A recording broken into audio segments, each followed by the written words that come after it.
بسم الله الرحمن الرحيم maanta ay taariikhdu tahay 14 bisha Janaayo 2020 waxaan noo qabsoomay magaalada Baydhabo ee caasimadda ku meel gaarka Koonfur Galbeed shir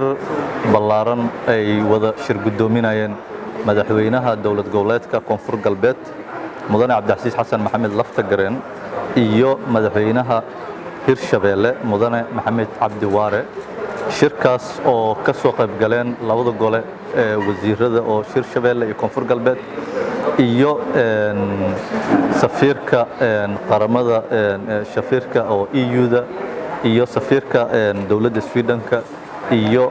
madax kale oo la socotay waxa qayb ka shirka oo mudan in la xuso madax ka socotay dawladda federaalka wasiir iyo xildhibaano ajendaha shirka wuxuu ahaa aan kala hadlaynay EU-da arrimo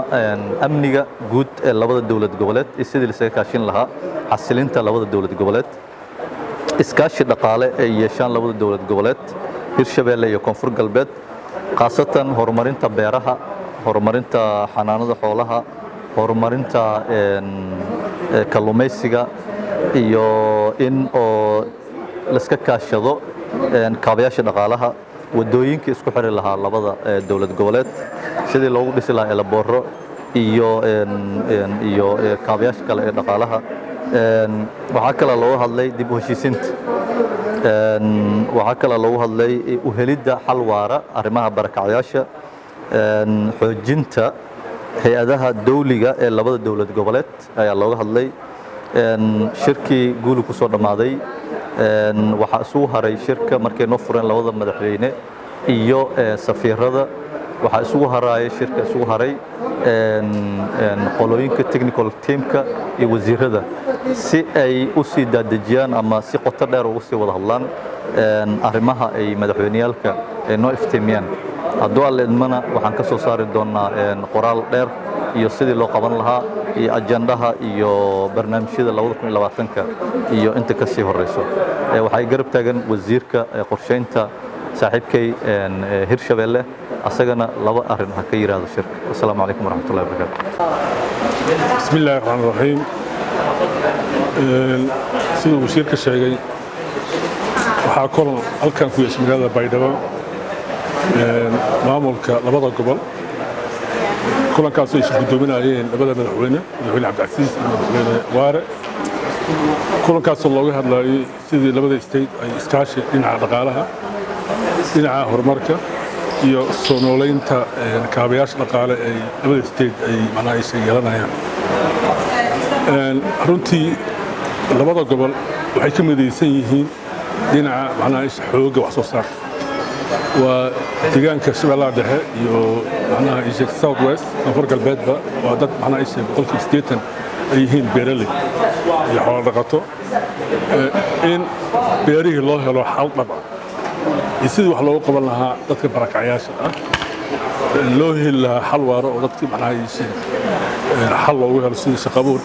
loogu abuuri lahaa marka labada state waxay ka midaysan yihiin sidii loo marinalay lahaa hadafka iyo macnaha intijada guud oo ah soo nooleynta iyo isku filnaansho dhab ah inay labada state ay yeeshaan marka shirkan wuxuu ku bilowday guul insha Allah ta'ala macnaha wuxuu ku dhamaanayaa guul aniga iyo wasiirka qorsheynta oo dhinacayga fadhiya macnaha Axmed Nuunow oo Koonfur Galbeed ah waxaan isku aragti ka nahay in reer Hirshabeelle iyo reer maxaa Koonfur Galbeed ay helaan isku filaan dhab ah ayagoona macnaha gacan hoorsan hay'ado caalami ah ama hay'ado gaar ah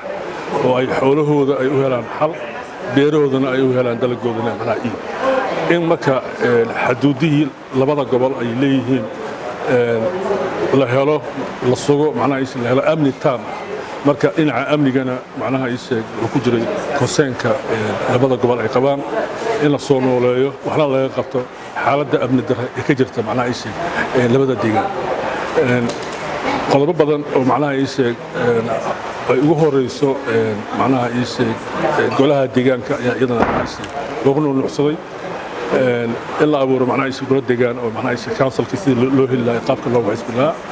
magaalooyinka qaarkoodna waxay u baahan yihiin in la furo horta beyj cusub oo ah dib u heshiisiin marka insha allahu tacaala kulankan wuxuu ahaa mid bilow ah guulna ku dhammaaday wixii hadda ka dambeeya kulamada kalena wuxuu noqonayaa mid